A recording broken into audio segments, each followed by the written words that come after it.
In this video, I'm going to show you some ways that we can use NVivo to help with literature review. So I'm going to assume that you've imported your data set, i.e. the academic papers or documents, any literature at all, which you would likely import via import files.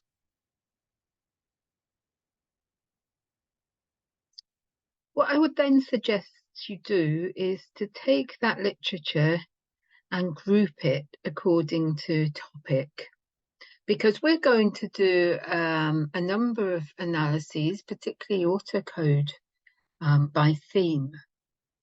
And this makes sense to do in a number of ways. It can be helpful on a paper by paper basis so that we can see at a glance the main content of that paper. Or it can be helpful to do on a group of academic papers. But it only makes sense to do that if they are focused on the same topic.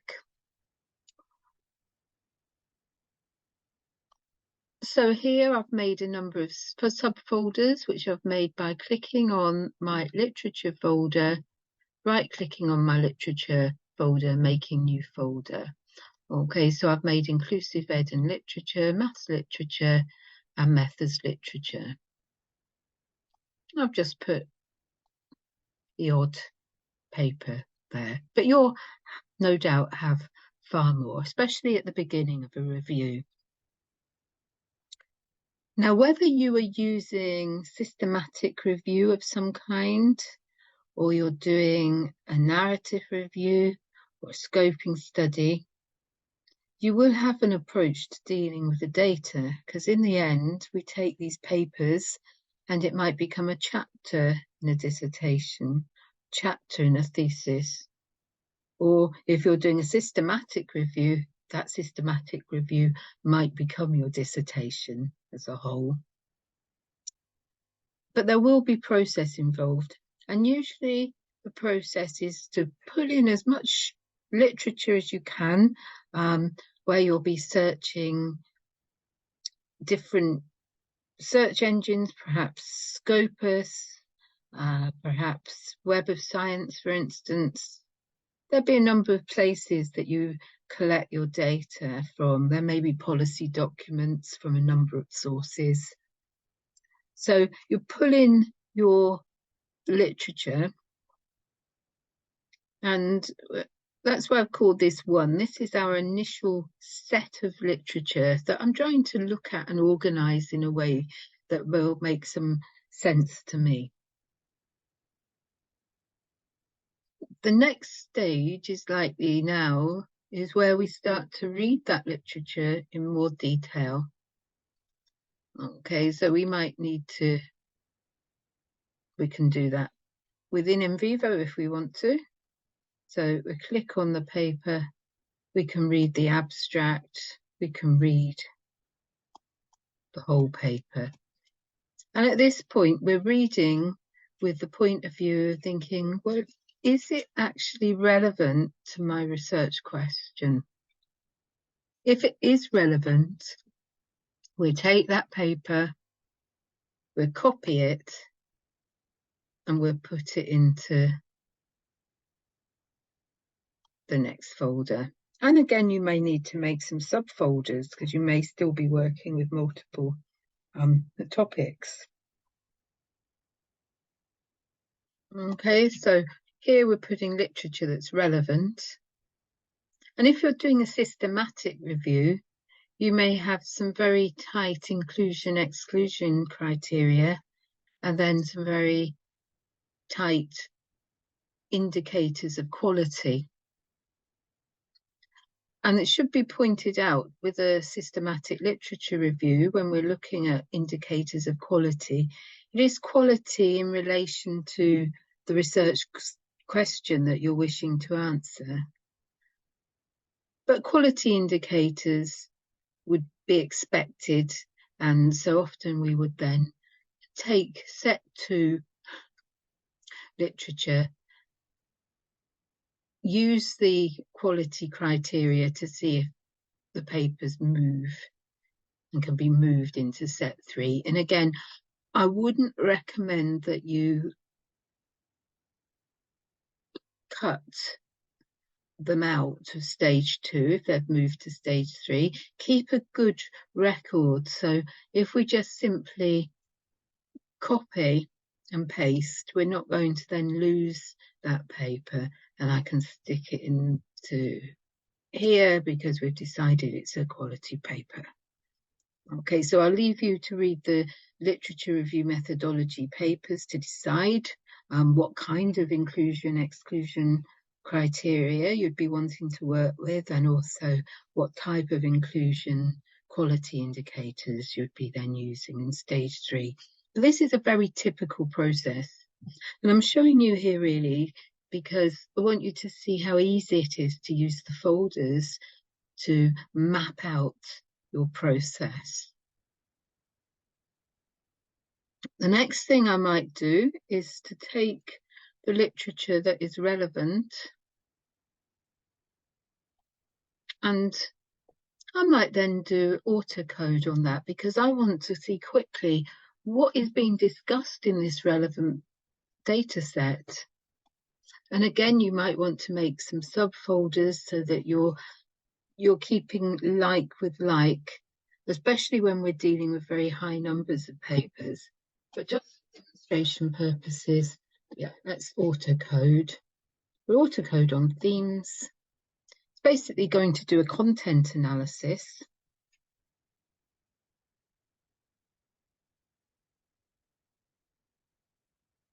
And it will go through paper by paper and do that content analysis. Now, I did say earlier, sometimes for key papers, you might want to do an Autocode paper just on the one paper. So rather than grouping the papers and autocoding, which is useful, it also can be very useful to look in depth at the codes that are produced on a paper by paper basis.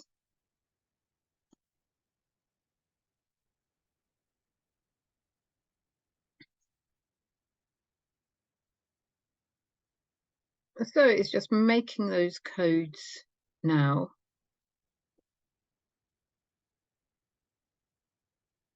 And we find we have a couple of charts made. This hierarchy chart is telling us just a few key words, what are those 3 papers about? And that's why it's important that the papers are all on topic. Otherwise, it doesn't make sense really to pool the papers. And we also have a node matrix made automatically.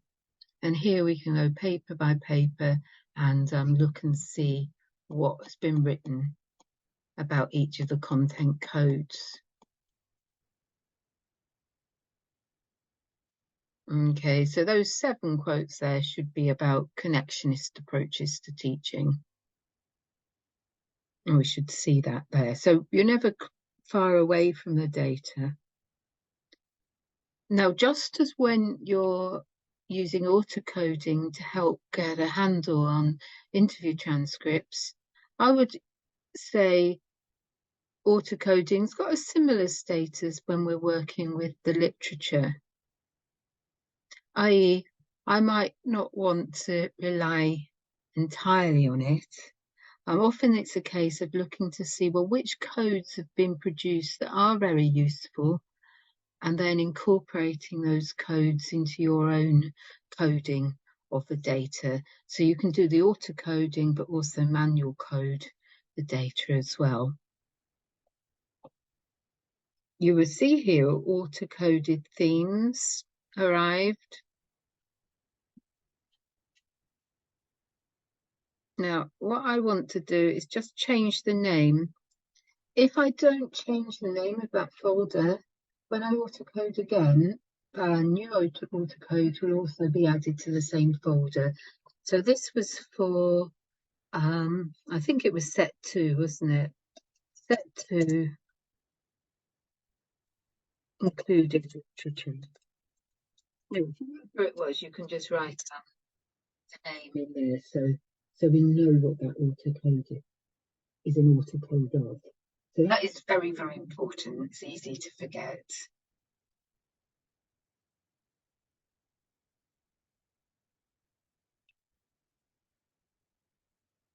And just to remind you, if we click on the plus signs, we will see the subcategories or the subnodes. And again, we can be very specific in what we go to look for. So what I tend to advise is that you use the folders and the nodes to mirror that process of analysis.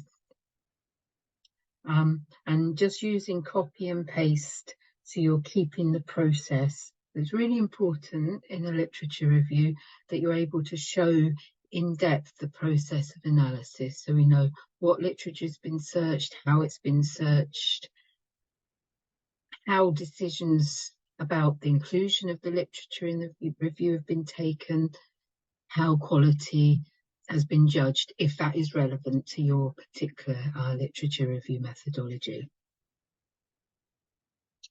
Okay, so we'll now show you here some literature nodes that I've made, and these literature nodes are available in the training project for literature review that's available on the SharePoint for stepping up in Vivo literature review. So we made this node set based on looking at a number of papers that are providing a literature review. So this node is where we would store abstracts. So looking at abstracts can be very helpful as a quick way to see, well, what is that paper about, and to remind ourselves a few months down the line what that paper was about. So we'd simply code abstracts, put all the abstracts into the abstract node. Aims or focus, well, it's useful to know, but what is the aim of the paper as specified by the author? Okay, so again, we're coding the text, see what has been said about the aims or focus.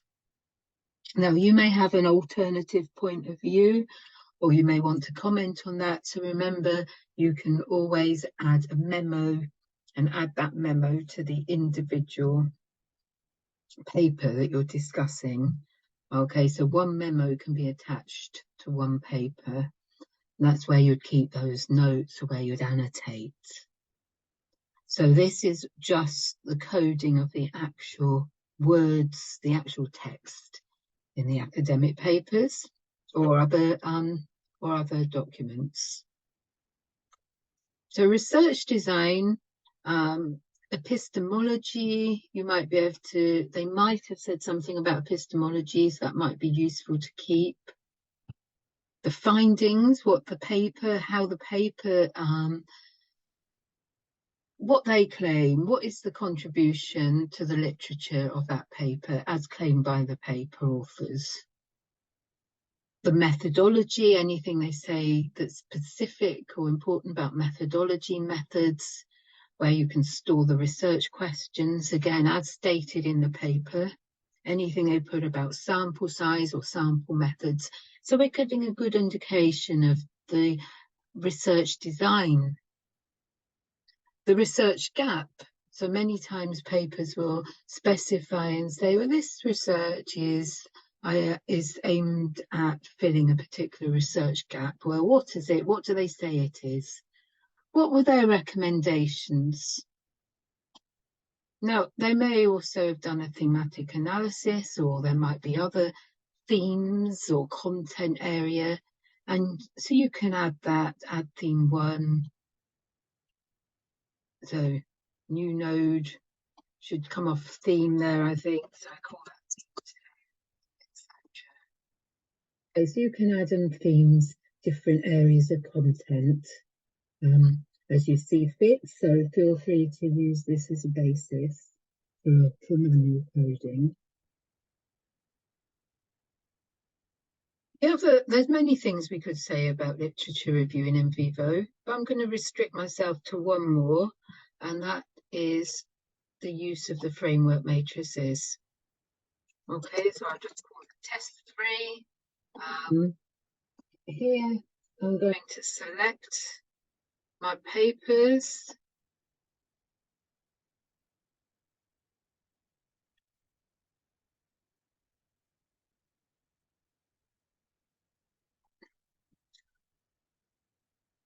Okay, so let's say we wanted to compare papers. We're going to make a table and see what's been said for the different themes. So one of the reasons it was important to have coded the data, you have to have your data coded before you can make the framework matrix. And your framework matrix content will be only as good as the quality of your codes.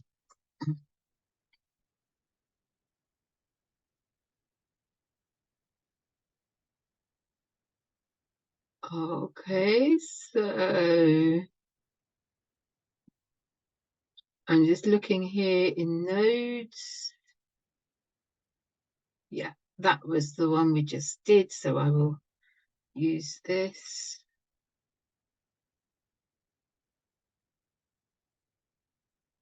Here.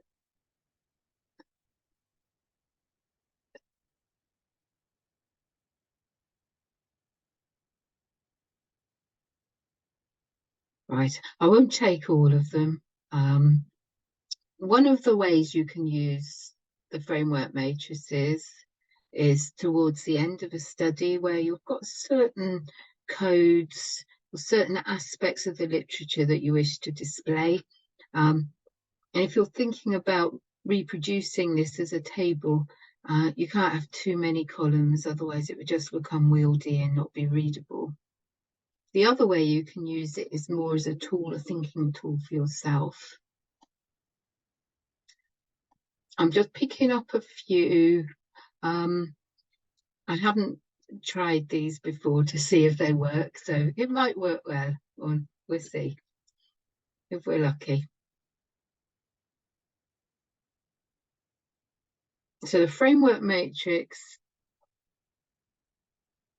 needs cases, but when you import via EndNote, you can just click a button to say that you want to automatically make a case for each piece of literature, each document. If you've not come in via EndNote, then you might need to do that yourself. So what I have here, I've got the rows being the names of the articles that I selected to go in, and the columns, the themes. Now the data appears alongside, so the data that's relevant to those particular themes and those particular papers is all here. And I can just use it by reading it and making my notes about it in the right column. Or I can click on that table and press auto summarize. And we've got 6 summaries have been modified. What that has done has to take those codes and it's added that coded data to the table.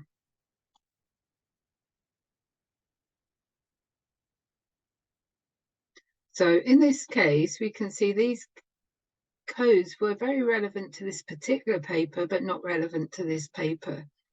And so obviously you need to really understand your data and decide what you want to show as a table. You might not want all that information coming out,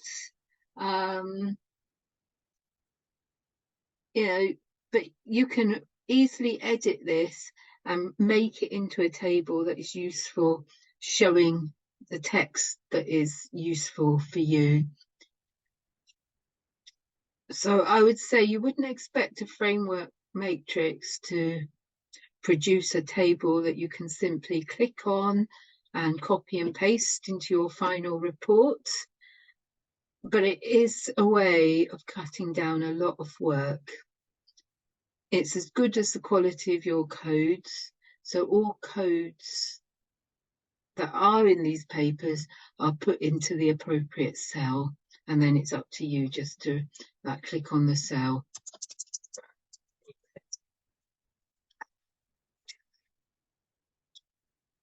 And the other thing is we can right click and then export that matrix. It will become an Excel sheet and store it where relevant, so in your P drive probably, and save that. So there's actually a lot we can do with literature. And I've just shown you a taster, but I hope that's helpful. The main takeaway is looking at the literature review methodology. So do look up literature review methodology if that is a new concept for you.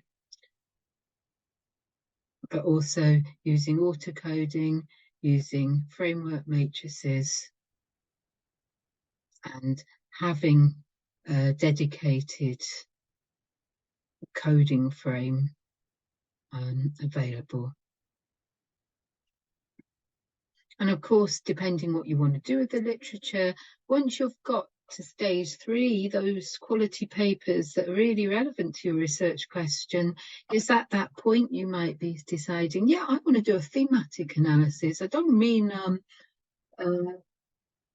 the themes that are made from the autocoding, but say a thematic analysis in the sense you might have applied to your interview transcripts, or discourse analysis, etc. So depending what your research question is. So much you can do, and do use the folders, making new folders as a way of keeping that process transparent and keeping that your data organised.